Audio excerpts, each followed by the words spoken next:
Hello दोस्तों, आज की इस वीडियो में आप सभी का स्वागत है। आज हम लोग पढ़ने वाले हैं संधि के प्रकार और कौन कौन संधि होता है। ठीक है, उसके बारे में हम लोग पढ़ने वाले हैं। संधि का जो है हिंदी व्याकरण में बहुत बड़ा रोल होता है और आपके जो है एग्जाम हिंदी का जो बिहार बोर्ड का होने वाला है, तो इसीलिए हम आज संधि के टॉपिक लेके आए हैं। क्योंकि संधि जो है इससे आपको हिंदी में लमसम 5 से 6 क्वेश्चन रहता है, इसीलिए आज हम संधि के टॉपिक लेकर के आए हैं।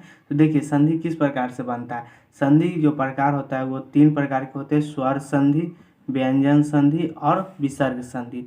संधि के प्रकार पूछेगा तो 3 प्रकार के होते हैं: स्वर संधि, व्यंजन संधि और विसर्ग संधि। ठीक है, कौन कौन संधि होता है वो नहीं पूछेगा, लेकिन आपको पूछ सकता है कि संधि कौन कौन प्रकार के होता है, मतलब कितने प्रकार के होते हैं। 3 प्रकार: स्वर संधि, व्यंजन संधि और विसर्ग संधि। अब देखिए यहाँ पे स्वर संधि में क्या होता है, इसमें जो है स्वर प्लस स्वर का मेल होता है। स्वर प्लस स्वर का मेल होता है। स्वर की संख्या कितना होता है हिंदी व्याकरण में, तो स्वर की संख्या 11। ये क्वेश्चन भी आपको पूछ सकता है कि स्वर की संख्या कितना होता है, तो 11 होता है। व्यंजन की संख्या कितना होता है, तो व्यंजन की संख्या 33 होता है। तो व्यंजन की संख्या 33। तो स्वर संधि में जो होता है स्वर प्लस स्वर का मेल होता है, तब जाकर के स्वर संधि बनता है। व्यंजन संधि में क्या होता है, यहाँ पे जो है आपको स्वर के साथ अगर व्यंजन जुड़ जाए तो भी व्यंजन संधि कहलाएगा। ठीक है, व्यंजन जुड़ जाएगा तो व्यंजन संधि। अगर व्यंजन के साथ अगर स्वर जुड़ जाए, यानी कि व्यंजन पहले रहे स्वर बाद में रहे, तो व्यंजन संधि कहलाएगा। या फिर व्यंजन और प्लस व्यंजन रहेगा, ठीक है, तो जाकर के ये व्यंजन संधि कहलाएगा। ये 3 प्रकार से व्यंजन संधि में आपको रहेगा, तो आपको पहचान लेना है। आपको अगर संधि विच्छेद दे करके पूछे कौन संधि का उदाहरण है, तो आपको पहचान लेना है कि स्वर है और व्यंजन है तो व्यंजन होगा, या फिर व्यंजन है स्वर है तो व्यंजन होगा, या फिर व्यंजन प्लस व्यंजन का मेल हो रहा है तो जाकर के व्यंजन संधि होगा।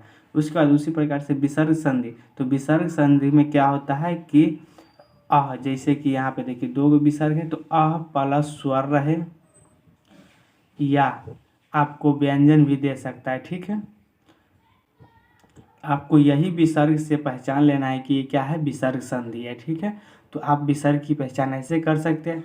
तो स्वर की पहचान कैसे कर सकते हैं, तो स्वर प्लस स्वर रहेगा तो स्वर संधि, स्वर प्लस व्यंजन या व्यंजन प्लस स्वर या फिर व्यंजन प्लस व्यंजन रहेगा तो व्यंजन संधि, और विसर्ग जहाँ पर रहेगा तो वो विसर्ग संधि हो गया। ठीक है, अब देखिए यहाँ पे संधि के प्रकार पूछा जाएगा, संधि के कितने प्रकार है, तो संधि के प्रकार 3 हो जाएगा, तो इसको आप लिख सकते हैं। अब देखिए यहाँ पे स्वर संधि का जो है 5 प्रकार के होता है। स्वर संधि कितने प्रकार के होता है, तो 5 प्रकार के होता है। अगर संधि के प्रकार पूछेगा तो 3 प्रकार के होता है, और स्वर संधि के अगर प्रकार पूछेगा तो ये जो है 5 प्रकार का होता है।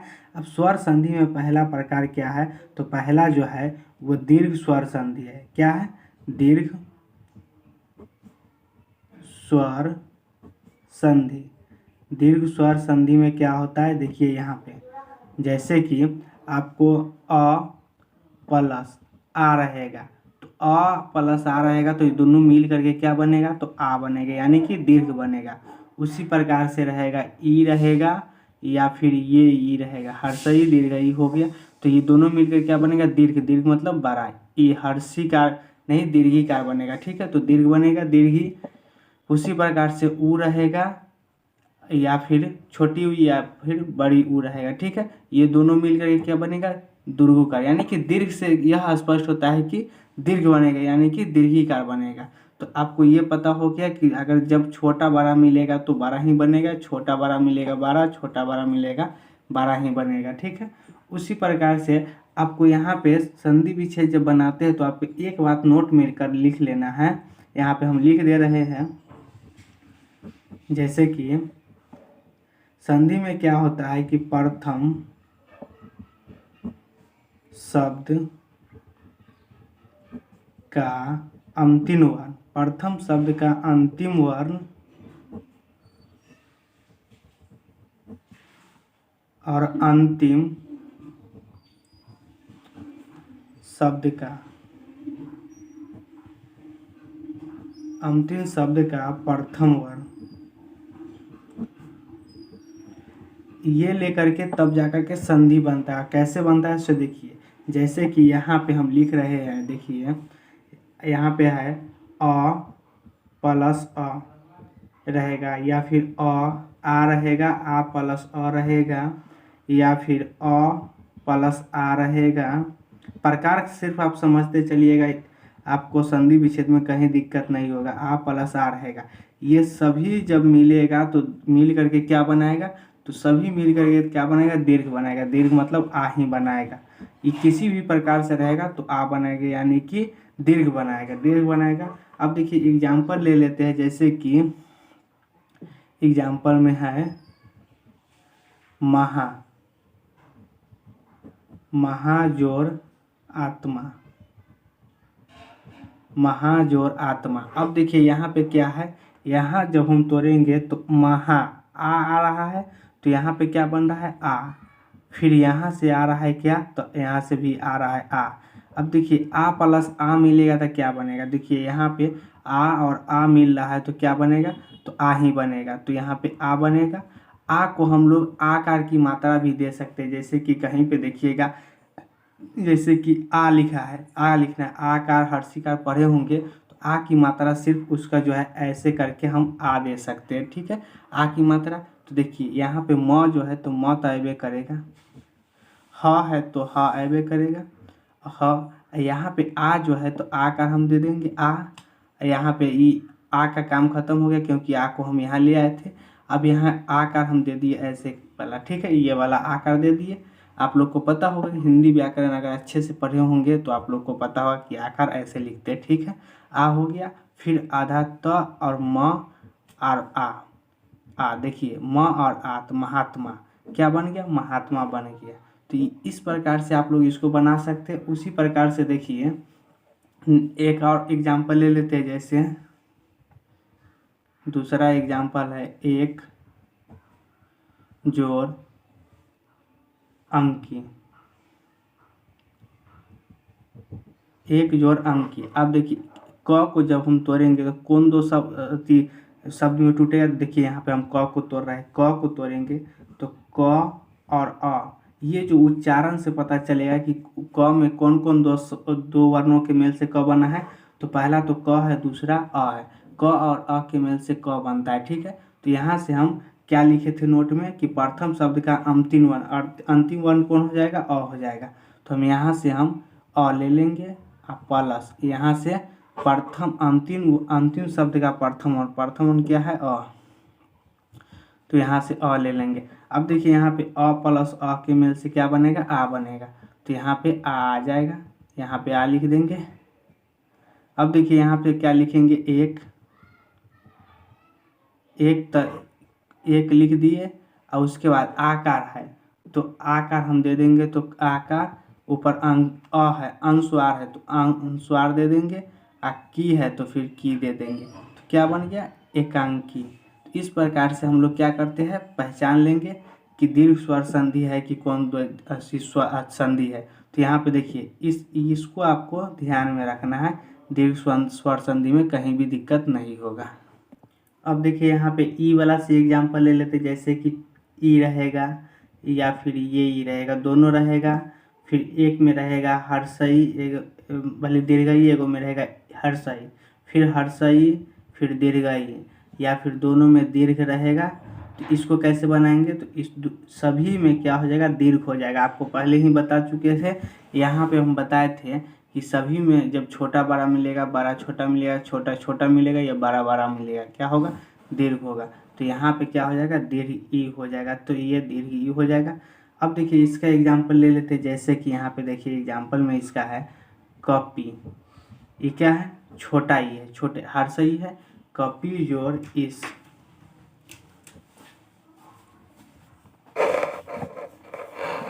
और ये बड़ा ई है। तो यहाँ पे हर्षई जो है तो यहाँ से छोटा ई आएगा, तो छोटा ई इसको ऐसे लिखेंगे, और प्लस बड़ा ई तो ई लिखेंगे, बड़ा ई। अब देखिए छोटा और बड़ा ये मिलकर क्या बनेगा, दीर्घ ई बनेगा। तो यहाँ पे हम दीर्घ ई दे देंगे, तो दीर्घ ई। अब देखिए यहाँ पे क्या बच गया, तो क बच गया, तो क तो लिखवे करेंगे, और यहाँ से ई की मात्रा हट गया तो यहाँ पे प बचा, तो प बचा तो इसको प लिखेंगे, और यहाँ पे हर्षई ये दोनों मिल करके क्या बना है, दीर्घई। तो दीर्घई ई कार को हम ऐसे लिखते हैं, ऐसे ई कार को लिखते हैं, तो यहाँ पे ई कार को दे देंगे दीर्घई, तो दीर्घई हो गया। और स क्या बन गया, कपीस बन गया। तो ये आपका सही हो जाएगा। अब देखिए यहाँ पे उसी प्रकार से ऊ वाला भी मिलेगा तो क्या बनेगा, दीर्घ ऊ। तो दीर्घ वाला बनेगा। तो देखिए यहाँ पे हम देख लेते हैं नेक्स्ट एग्जाम्पल, जैसे कि यहाँ पे रहेगा भानु, भानु जोड़ उदय। भानु जोड़ उदय से कौन सा शब्द बनेगा, तो देखिए ऊकार। तो ऊकार क्या है, तो ये जो है ऊ है छोटा ऊ, और ये भी ऊ है छोटा ऊ। तो ये दोनों ऊ मिल करके क्या बनेगा, बड़ा ऊ बनेगा। तो ऊ लिख देंगे बड़ा। अब देखिए यहाँ पे क्या बच गया, तो इधर तो बच गया भान, क्योंकि ऊ की मात्रा यहाँ से हट गया तो भान। अब यहाँ पे देखिए ऊ कार, तो बड़ी ऊ है तो यहाँ पे ऊ कार बड़ी ऊ दे देंगे, भानुदय। तो भानुदय क्या हो जाएगा, आपका करेक्ट बन जाएगा इसका संधि विच्छेद। तो आपको इस प्रकार से दिया कि भानु उदय में जो है कौन सी संधि है, तो आप लोग को पहचान करना है कि जो इसमें स्वर संधि है। उसी प्रकार कपीस देगा, क्वेश्चन इसी प्रकार से पूछा है, कपीस में कौन सी संधि है, तो दीर्घ स्वर संधि है। महात्मा में कौन सी संधि है, दीर्घ स्वर संधि है। आप उम्मीद करता हूँ कि जो दीर्घ स्वर संधि समझ में आ गया होगा। अब चलिए यहाँ पे नेक्स्ट में चलते हैं गुण स्वर संधि। तो यहाँ पे गुण स्वर संधि में क्या होता है, दूसरा है गुण स्वर संधि। देखिए इसमें क्या होता है, अ रहेगा या आ रहेगा, प्लस ई रहेगा, ई के साथ मिलेगा या बड़ी ई के साथ मिलेगा, या छोटी ऊ या बड़ी ऊ के साथ मिलेगा, या फिर री के साथ मिलेगा। ठीक है, तो री के साथ मिलेगा तो ये जो अ है, और जब ई के साथ मिलेगा तो क्या बनाएगा, तो ए बनाएगा, ए बनाएगा। और ए कार को हम लोग ऐसे भी लिखते हैं। ठीक है, ऐसा इसका सिंबल होता है, तो ए कार को हम लोग ऐसे लिख लेते हैं। उसी प्रकार से जब अ आ यही ऊ के साथ मिलेगा तो ऊ के साथ क्या बनाएगा, तो ओ बनाएगा, तो ओ बनाएगा। और ओ कार के सिंबल हम लोग ऐसे लिखते हैं, ओ कार। ठीक है, उसके बाद जब यही अ आ री के साथ मिलेगा, ठीक है, तो री के साथ जब मिलेगा तो क्या बनाएगा, तो और बनाएगा। तो और इसको लिखेंगे। तो अब देखिए यहाँ पे से अ आ जब ई के साथ मिलेगा तो ए बनाएगा, आ जब ऊ के साथ मिलेगा तो ओ बनाएगा, और री के साथ मिलेगा तो और बनाएगा। अब देखिए यहाँ पे इसका क्या है, एग्जाम्पल देख लेते हैं। पहला है यहाँ पे जैसे कि लिख रहे हैं उमा, उमा जोड़ इस, उमा जोड़ इस लिख रहे हैं। तो यहाँ पे देखिए ऊ तो है ही, माँ के साथ क्या छुपा हुआ है, तो माँ जो बनता है म और आ के मेल से माँ बनता है। ठीक, तो लास्ट शब्द क्या है इसका, प्रथम वर्ण का अंतिम शब्द लेना है। तो लास्ट वर्ण क्या है, आ। तो यहाँ पे हम आ लिखेंगे। उसके बाद अंतिम शब्द का प्रथम वर्ण क्या है, ई। तो यहाँ से ई लेंगे। और आ और ई के मेल से क्या बनता है, तो अभी बताया जब आ जो है ई के साथ मिलता है तो ए बनता है। ठीक है, जैसे कि यहाँ पे देख रहे हैं आ जब ई के साथ मिल रहा है तो क्या बना रहा है, तो ई बना रहा है।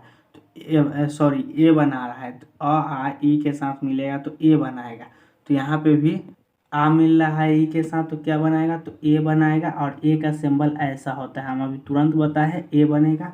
अब देखिए यहाँ से क्या बच गया, तो ऊ बच गया, म आधा म बचा क्योंकि आ इसके साथ निकल गया।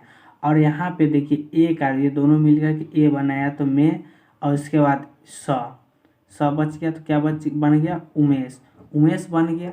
अब देखिए यहाँ पे आपको ऐसे पूछेगा, एग्जाम्पल दे देगा कि उमेश में कौन सी संधि है, तो उमेश में जो है गुण स्वर संधि है। उसी प्रकार से चलिए और एग्जाम्पल देख लेते हैं, जैसे जल, दूसरा एग्जाम्पल ले लेते हैं, जल जोड़ उर्मी। जल जोड़ उर्मी में कौन सी संधि है, तो यहाँ पे गुण स्वर संधि है, लेकिन कैसे है, तो देखिए जल, ज आ ल है यहाँ पे। तो ल को कौन कौन सी वर्ण मिल के बना है, तो ल, तो ल और अ से ल बना है, तो यहाँ पे हो जाएगा अ, और यहाँ से उ। तो आ जब उ के साथ मिलता है तो क्या बनता है, तो अभी हम तुरंत बताए हैं। देखिए यहाँ पे जैसे कि आ जब उ के साथ मिलेगा तो ओ बनाता है, ठीक है। तो ओ बनाता है, तो इसको हम यहाँ बनाएंगे तो देखिए ये क्या बनेगा, तो ये तो ओ बनेगा, ओ का सिंबल ऐसा होता है। तो उसके बाद यहाँ पे ज है तो ज तो लिखाएगा ही ज।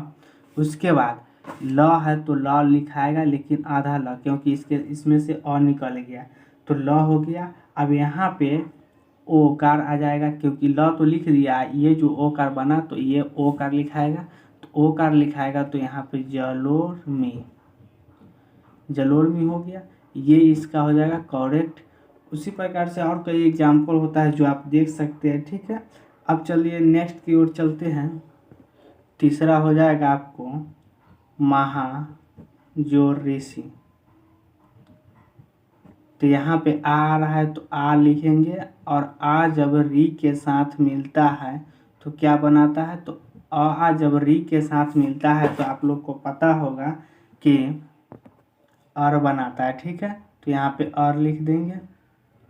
अब देखिए यहाँ पे क्या हो जाएगा, तो यहाँ पे म तो लिखावे करेगा, उसके बाद अ है तो यहाँ पे अ, और उसके बाद र सी महर्षि। अब देखिए यहाँ पे आधा र है, ये आधा र बनाता है, तो आधा र को हम लोग क्या करते हैं, यहाँ पे ये नहीं होगा, आधा र को हम ऐसे लिख सकते हैं, तो म ह रस्सी, ठीक है। अब ये बोलिए कि अ ह में कैसे बदला, तो यहाँ पे जो होता है इसको जब तोड़िएगा तो ह में ये बदल जाएगा, ठीक है। तो और उसके बाद चलिए नेक्स्ट यहाँ देख लेते हैं। 3 नंबर में क्या आ जाएगा, तो 3 नंबर में आपको आ जाएगा वृद्धि स्वर संधि। वृद्धि स्वर संधि आ जाएगा। उसमें देखिए क्या होता है, वृद्धि स्वर संधि में जब अ या आ जो है ए या ऐ के साथ मिलता है तो क्या बनाता है, तो यहाँ पे देखिए, सॉरी यहाँ पे मिलता नहीं है, या आ जब इसके ओ या ओ के साथ मिलता है, ठीक है। ओ या औ के साथ मिलता है तो क्या बनता है, तो देखिए आ जब मिलेगा इसके साथ तो आपको ए बनाएगा आए, और ए आई जब मिलेगा ओ के साथ तो ये बनाएगा औ, ठीक है। अब चलिए एग्जाम्पल देख लेते हैं किस प्रकार से होगा। यहाँ पे हम लिख देते हैं जैसे कि अ ए के साथ मिलेगा अ, आए के साथ मिलेगा आ, ए के साथ मिलेगा, या फिर आय के साथ मिलेगा। अब इसमें से कोई भी मिलेगा तो यहाँ पे क्या बनाएगा, आय बनाएगा, और आय का सिंबल कैसा होता है, तो ऐसा होता है, ठीक है। ये इसका सिंबल हो गया। अब देखिए यहाँ पे इसका एग्जाम्पल देख लेते हैं। जैसे इसका एग्जाम्पल है यहाँ पे सदा जोड़ एव, सदा जोड़ एव। अब देखिए दा में क्या हो रहा है, आ मिल रहा है, तो यहाँ से आ हो जाएगा ए, तो ए यहाँ से निकल के आएगा, तो ये दोनों के मेल से जो बनेगा क्या बनेगा, आ और ए के मेल से आ और ए के मेल से आय बनेगा। आय का सिंबल कैसा होता है, तो ऐसा, ठीक है। ये इसका सिंबल हो गया। तो यहाँ पे क्या बच गया, सद, क्योंकि यहाँ पे दा में से जो है सिर्फ आ निकला है, द तो है ही, तो द लिखेंगे और आय ऐसे दे देंगे ये सिंबल, अब वह हो जाएगा। तो क्या बन गया, सदैव। तो आपको जो पूछेगा कि सदैव में कौन सी संधि है, तो आपको बताना होगा कि वृद्धि स्वर संधि है सदैव में। उसी प्रकार से और एग्जाम्पल ले सकते हैं, जैसे कि दूसरा है महा जोड़ ओज। तो महाजोड़ ओज है, तो इसमें हा में क्या है, आ है, तो आ, और ओ में क्या है, तो ओ है, तो यहाँ से हम ओ ले लेंगे। अब ये दोनों मिल करके क्या बनाएगा, तो आ और ओ मिल करके क्या बनेगा, तो यहाँ देखिए आ और आय क्या बनाएगा, तो अ बनाएगा। देखिए यहाँ पे अ आ जब ओ सॉरी ए आई, तो यहाँ से ए आई जो अ के साथ मिलेगा तो क्या बनाएगा, अ बनाएगा। तो यहाँ पे अ, अब यहाँ पे क्या बच गया, तो म अ वाला ज, महौज। तो इस प्रकार से आपका महौज इसका संधि विच्छेद हो जाएगा।